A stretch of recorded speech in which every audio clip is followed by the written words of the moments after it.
Have you ever heard of somebody who abducts little boys? Room below's got some horrible smells. We don't want to go in there.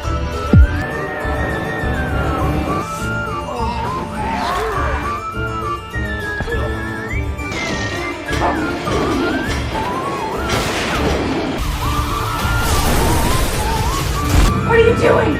Compliments of room service. There is that.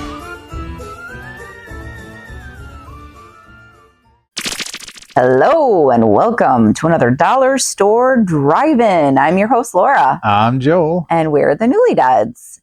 If this is your first time tuning in, this is a half-hour chat show where we discuss a movie that we've watched with you fine folks.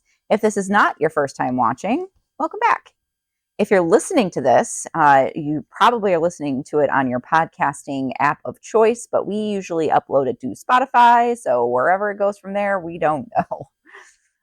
But this is a visual show, so we highly recommend that you do check us out. And the way that you can find us is by going to our website, which is thenewlyduds.com. On that site, you're going to find information about all the places you can see the show, along with some other things that we do. So Mr. Newly Dead does a lot of unboxing videos. Sometimes we do snack videos. He does blog posts for reviews for movies. Sometimes I'll review small businesses. And occasionally we do events like the one that's coming up here in October 4th, actually. It's called the Witches Market, and it's at the Boone County Fairgrounds, and it is put on by our friends at Wolf Hollow, and they're located here in Rockford, Illinois. So you should definitely check them out if you're in the area. You can also go to their Facebook page or their website as well. So that's a little bit of housekeeping notes on how you can find us and all that good stuff. But we did watch a movie for you, and now we're going to review it. And in order for us to keep the show on a like a normal theme, I don't know what the right thing to say, we have some criteria for the movie to make sure that all the movies that we watch are on the same playing field. How about that? So the movie needs to be under $5. It needs to be a horror, thriller, or sci-fi genre movie, and it needs to be a movie that neither of us have ever seen before. So this week we watched Lizzie Borden Took an Axe. It's time to bury the hatchet. Yeah. I'm excited to talk about it, I guess. Maybe We have not. things to say. We do. I know a little bit about the whole Lizzie Borden story. I always wanted to go to see the Lizzie Borden house because I know that they turned it into a bed and breakfast at some point. I don't know if it's still like that, but it'd be kind of neat someday for us to go on a little trip and go visit the Lizzie Borden house. Dead and breakfast. Dead and breakfast. Yeah. So I think what I'm going to do is I'm going to go ahead and read the synopsis, and then we'll watch the trailer with you guys. But a sweltering hot summer day in Massachusetts, 1892, is pierced by the brutal double murder of Mr. and Mrs. Borden that would stun the nation. Lizzie, a wholesome Sunday school teacher, and Mr. Borden's youngest daughter quickly becomes the prime suspect. Now, as her lawyer, Andrew Jennings, proclaims her innocence, the original good girl gone bad will stand trial in one of the most gripping, gruesome mysteries of all time. Her name will forever live in infamy, and the eerie children's rhyme will continue to haunt those that know the story, but the truth is anything but clear. Huh? Do you guys know the rhyme? Do you know the rhyme? Yes. I mean, I've heard it, but I don't know it by heart. No. Yeah. Oh yes. It's Lizzie Borden took an axe, gave her mother 40 whacks. When she saw what she had done, gave her father 41. Something like that. I mean, in the movie, they seem to have far less X. Yeah, wounds. it wasn't actually like 40. I think it's just to fit the pentameter of the rhyme or whatever. yeah, something like that. So, False. yeah, you say thoughts? False. False. Negative. So I think they were like, she's been like hit 13 times or something like that. I don't know. It's far less than 40. Yeah, it was far less than that. But Anywho. yeah, so I think what we're going to do now is we're going to watch the trailer, and then we will come back and discuss the movie that we watched. I'll let you choose what you want to do, but can you make it something Victorian era style? Because this is during the Victorian era. So, Sure. or yeah, Edwardian, like close to Edwardian era. Like sparkly vampires? No, not like Edward. Oh. Yeah. But yeah, so we'll watch the trailer and we'll be right back. My father has so many enemies. I fear someone might try to hurt him.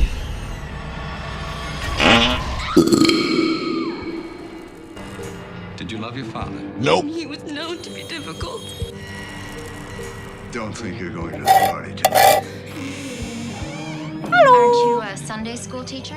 Only on Sundays. She killed her parents. Well, I'm just having a difficult time believing she could do this. You know why I didn't run? Because I thought to myself, that's what killers do. Hello?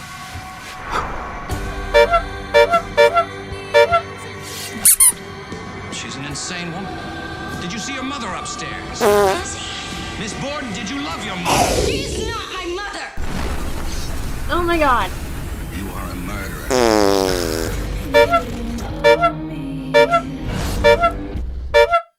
Welcome back. Hopefully you enjoyed that trailer. I don't know if Mr. Newly Dead did any funny things to it. I will know when I watch it with you guys. So sometimes he throws some farts in there. I didn't even know until I started doing it. Exactly. All right. Roll of the dice. Yeah. So what you got, Mr. Newly Dead? So whenever I watch a movie, I will take notes digitally and then print them out. And at the end of the year, Mr. Newly Dead will collect them all, put them into a flip book that you can check out on our aforementioned website, 2023 and 2024 are both available currently. So if you'd like to go check those out, if you've watched those episodes and are wondering what the heck was going on behind the scenes and what we were thinking and writing and drawing and whatever else, they're all right there. And Mrs. Newly Dead this year has committed to do the same thing, analog. And so far, she has done it every single week. Yep. Doesn't matter if I fall asleep or if I'm tired or whatever. Sometimes I think drawing puts me to sleep. So that might be part of the reason why I keep falling asleep all the time. But yeah. That's the hook. What do you got? So at this point, we'll show each other the notes here, and then that way she can describe what she sees and or she can see what I was drawing because she didn't see You it. drew eyeballs with green. It looks like, yeah, green eyeballs. Yeah, And then you drew an X. I did. I can't see what it says. Something. I wrote, let me ask you a question. Ah. And Christina Ricci throughout the whole film was very like eyeballs. Yeah. eyeball-y, so that's why I drew. I don't know if she has green eyes. But Yeah, that's funny because I drew a crazy drew eyeball eyeballs, lady. too. Yeah, I also drew some bowler hats and then the police hat. And the counselor had a mustache, played that's by why Billy Campbell. I drew Mustache Man. I Or had- no, I drew Mustache Mountain. Mustache Mountain, which is even funnier. It looked like a mustache. And I also drew Lizzie Borden, like, in a big fat font. Big fat font. That's the name of my band. Yeah. It's not. No. So, Lizzie Borden Took an X is a TV movie from I could tell. 2014. Currently sitting at 5.8 out of 10 on the Internet Movie Database, our home away from home. This is directed by Nick Gomez, who did Drowning Mona, the late 90s black comedy with Danny DeVito and somebody else.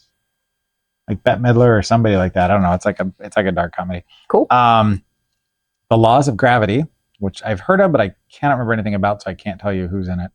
NJ Drive, as in New Jersey Drive.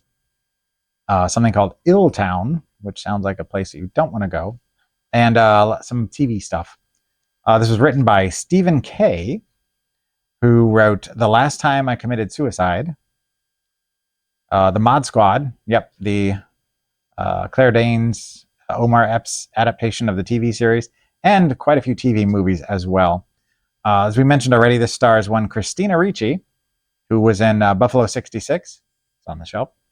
Now and Then, which is kind of a coming-of-age classic story that's kind of become kind of a cult thing. A lot of young stars that have gone on to bigger careers. She was in Fear and Loathing in Las Vegas, also on the shelf. And Casper, that's what people tend to know her from, was that and the Addams Family. I was going to For say, some like, reason, I didn't mention the Addams Family, but she was in Casper, which was like her first kind of starring role. This also stars Clea Duvall, who was in Can't Hardly Wait, on the shelf. The Grudge. The remake, not the original. Zodiac, the David Fincher film. Identity. And But I'm a Cheerleader, which is not on the shelf, but it should be because it's a Natasha Lyonne movie. Yeah. I know my sister and my mom like that movie a lot, and I think I've seen it. I think I've seen it. Kind of a dark comedy, I think, as well. This also stars Stephen McHattie, who was in Basketball, which is one of my favorite comedies of the 90s. I haven't seen it since then, so I don't know if it holds up, but I enjoyed it then. I like the Trey Parker, Matt Stone sense of humor. Shoot 'Em Up, the Clive Owen action movie that's very over the top and crazy. Watchmen, the movie Zack Snyder adaptation, and Septic Man, which I've not seen yet, but sounds like something that would fit firmly into our wheelhouse for Septic Man. This also stars. I left off probably the one everybody's gonna be like, "Well, you left off Pontypool." That's because I don't like Pontypool. I didn't mind it. Unpopular opinion. A lot of people really like that movie. Yeah. I did not care for it. I think our friends, at least Dave, likes that movie. Maybe I need to watch it again. It kind of turned me off to Stephen McHattie, even though I think he's a Deadwood guy, right? Like he was in Deadwood. I think so. He seems like a Deadwood guy. Like he'd be hanging out with Powers Booth and what's the guy that you always talk about? Ian McShane. Mm-hmm. Swidgen. This also stars Billy Campbell as the aforementioned lawyer who was in The Rocketeer, the Disney adaptation of the comic book. That is, I saw that movie in the theater and I loved it. Something about that character. The Scribbler, which is another comic book adaptation, not one that a lot of people have heard of, but it exists. Ghost Town, which is the I forgot his name from The Office. Ricky Gervais, like one of his sad comedy movies. Bram Stoker's Dracula, which we just saw recently. Mm-hmm. And he was in the Rocketeer kids cartoon. Yes, there was a kids cartoon of the Rocketeer. It's very cute. And it's a bunch of TV. And then finally, rest in peace, John Dunsworth was in this film in a small role. You may know him as Mr. Leahy from the Trailer Park Boys. Just a really genuinely nice guy. He was also in Treevenge, which was we watched it a couple years ago. Mm-hmm. It's a short horror film with a bunch of the Trailer Park Boy people in it. I want to say it's Jason Eisner, but I'm not 100% sure. He was in The Riverman, The Hunt for the BTK Killer, and the Mina Suvari movie Stuck. It was based on a true story about the woman who's driving her car and hits a guy and he gets stuck in the windshield and she takes him home and leaves him in the garage because she doesn't want to go to jail, and she just leaves him in the car, and it's like what happens from there. It's kind of a stylized version of that story, but weird. Yeah, and I think they've done that movie a couple times, but Stuck. Yeah, it's kind of dark if you can imagine. Sounds like it. Somebody slowly dying in your windshield. Oh, he wasn't dead? Nope. Oh, that's why he was stuck. Like he was impaled in the windshield, cuts everywhere, and just was bleeding out slowly. And she just left him there and went on about her business. That's horrible. Yeah. So anyway, at this point, my wife turns to me and says, "What'd you think?" And let's get into the meat and potatoes of the episode. So the first thing I want to mention is that this is not the only part to this story. This continued on into something in 2015 called The Lizzie Borden Chronicles. There was an 8-episode TV series with Christina Ricci and Clea Duvall returning and reprising their roles. Really? Yeah. Weird. And I'll tell you right now, I didn't care for this enough to want to watch it, but it is a thing that exists. Yeah. This was not a... barn burner. Yeah. Yeah. It was a little slow, a little boring. A little dry. Yeah. Starts out with some odd but good music. Laura is a Black Keys fan. I kind of neither here nor there. Good music, but strange choice for this movie. It was just really bluesy, rock heavy, on every scene. It was just they're driving their buggy to the next thing, and it's she goes to a dance or whatever, and instead of it being music of the times, it was Black Keys music or, like really heavy blues rock kind of stuff. It was odd. It was an odd choice for those kind of things. I don't know if they were just trying to make it hip or something like that. But I think they were trying to find a little bridge Yeah. between being kind of a hip thing, but also to get like the younger viewers maybe Right. to tune in. I it's don't just, know. it was odd. Because when that first song kicked in, I'm like, man, this would sound good on vinyl. And because it's kind of lo-fi, their thing is kind of lo-fi, just the two of them. And I was like, it sounds kind of like the Black Keys. And I look on my phone, which we have an app that tells us what's playing. And I was like, it is Black Keys. And then like for the rest of the movie, it just, they did the whole Continued. soundtrack basically. Yeah. It's crazy. Mm-hmm. I didn't understand quite what was going on with her father. Now, here's where my ignorance comes in. Because I know the story, like big picture, I know what happened, but I don't know fine details of it. And I felt like they were kind of alluding to there was more of a like Creepy. one or the other was kind of like a little about each other. Yeah. But it seemed like that was maybe my just impression of the way the characters were being portrayed and not maybe what the reality was. Well, I know that like her mom died when she was younger, like when Lizzie was younger. Yeah. And so the woman that is the mother that she got the 40 whacks, so that was her stepmom. Yeah. And so it seemed to me like they were kind of playing up like there's like some sort of jealousy between them a little bit. Very much. But also that the father, and you probably saw it a different way than I did, it was almost like he was trying to keep Lizzie a child still, in a weird way, kind of, because like she was saying something about how she wanted her independence and that, he doesn't want her to like go out and she doesn't want to get married. So I think that they were alluding to the fact that perhaps she wasn't interested in men. There wasn't a kind of a not so subtle couple of moments that led to that. Yeah. And so she's like, I want to be independent. And I want to be able to go out on my own and stuff. And he's like, well, I want that for you too. And she's like, yeah, but you want me to get married. And she doesn't want to get married. And so, she was very against, the whole, institution traditional. of marriage, Yeah. And it seemed thing. like her sister was kind of along those same lines. Mm-hmm. She didn't have a very big part in it. She was like, and that's true to the story. She was gone right when the murders happened. So it was just Lizzie in the house with the parents, and they did have a maid. Yeah, that was around. The way that they did, if you know the Lizzie Borden story, like she does burn her dress.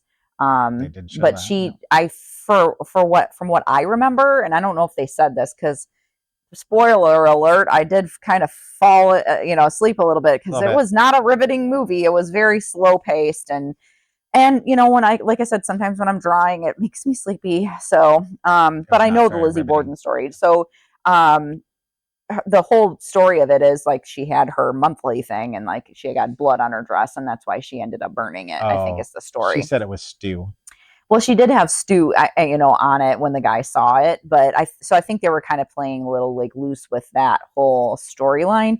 From what I remember, I think she said that she had like, an accident, and so yeah.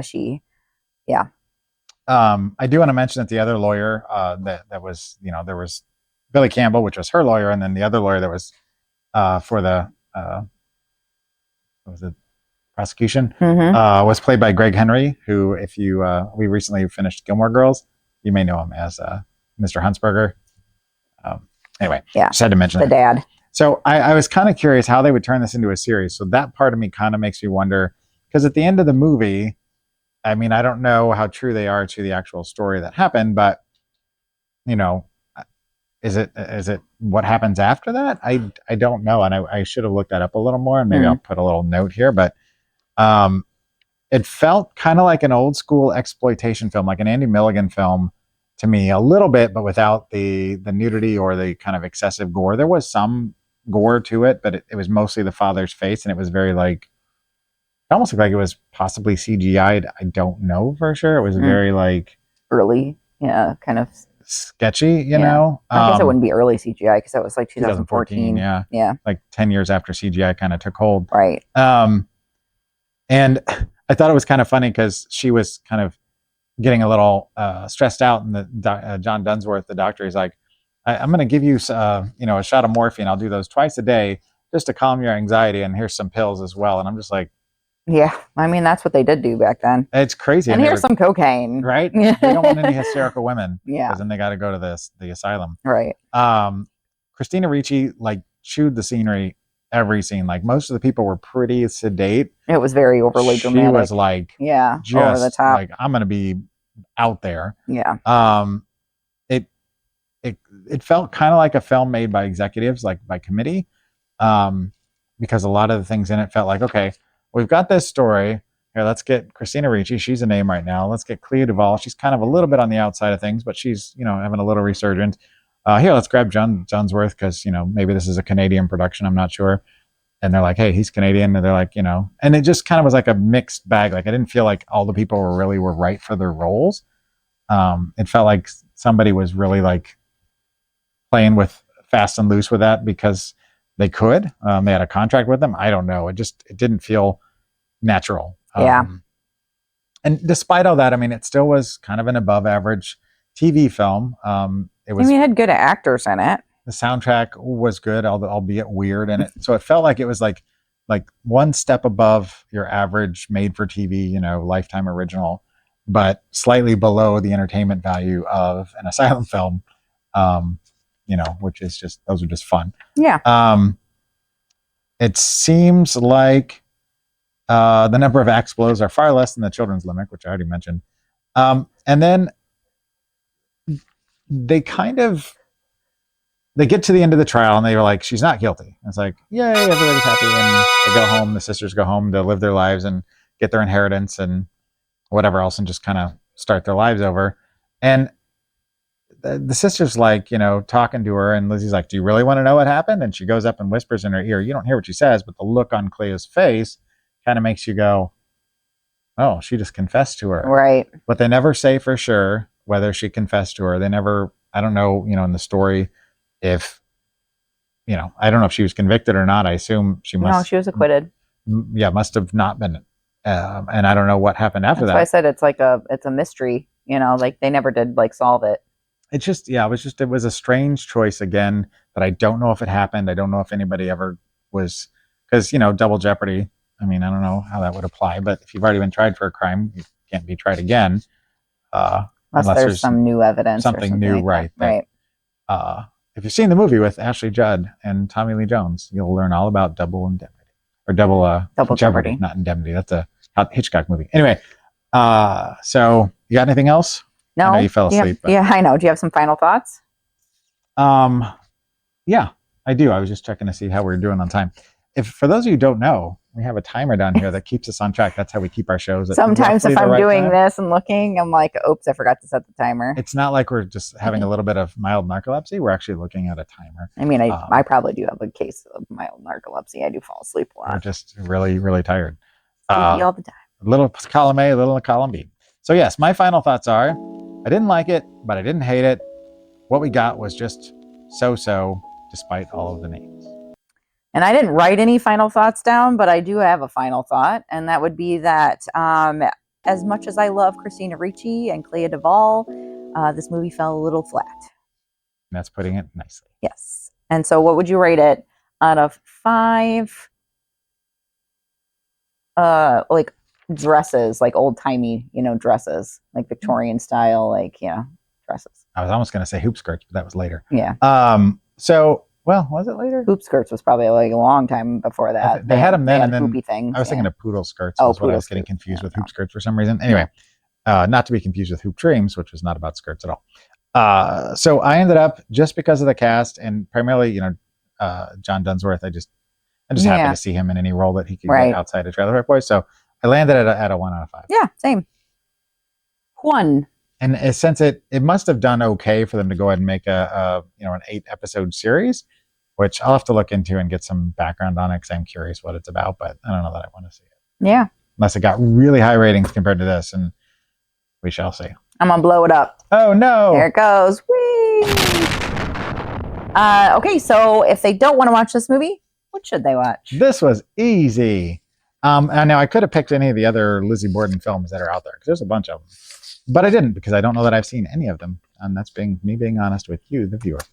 So instead, I went with The Axe Murders of Villisca from 2016, which is also I believe, a true story. And it stars Mr. Sean Whalen, Oh, friend friend. of ours, who is not. He's a Facebook friend, but anyway, super nice guy, very interactive with his fans. If you get to be on his friends list, he is just one of those guys that is very kind. But anyway, he plays like the killer in it. It's a very kind of trippy movie, but I got it to review it back when I used to be the assistant editor for the Creepercast, and I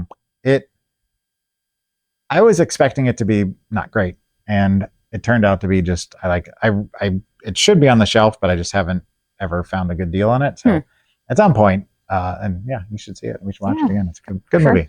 Awesome. All right, what are we watching next week?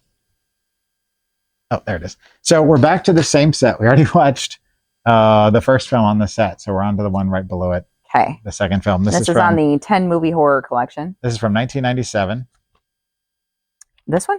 Yep. Okay. We're going to watch Asylum.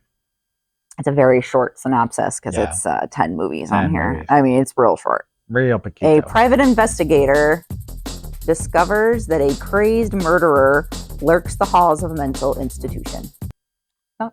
And there's some good people in it. Yeah. When I was writing the cast list and everything for our notes for next week, I was like, okay. But All right. one of the main people in it, we said that on the previous film that we reviewed on the show, and we were like, it went into our top 25 worst films that we've seen. Yeah, that's true. One of the people that are in it. But yeah, we're both fans, and I'd listen to him read the phone book, so I'm hoping for something good, but we shall find out next week. Yeah, we shall. All right. Well, as always, thank you very much for watching, and until next week, keep it cheap and creepy. Bye. Doesn't mean you go chasing the dead. It may be your robot, but it's my house. I want to get a close look at these sharks. Sounds dangerous. Well, I'll be careful.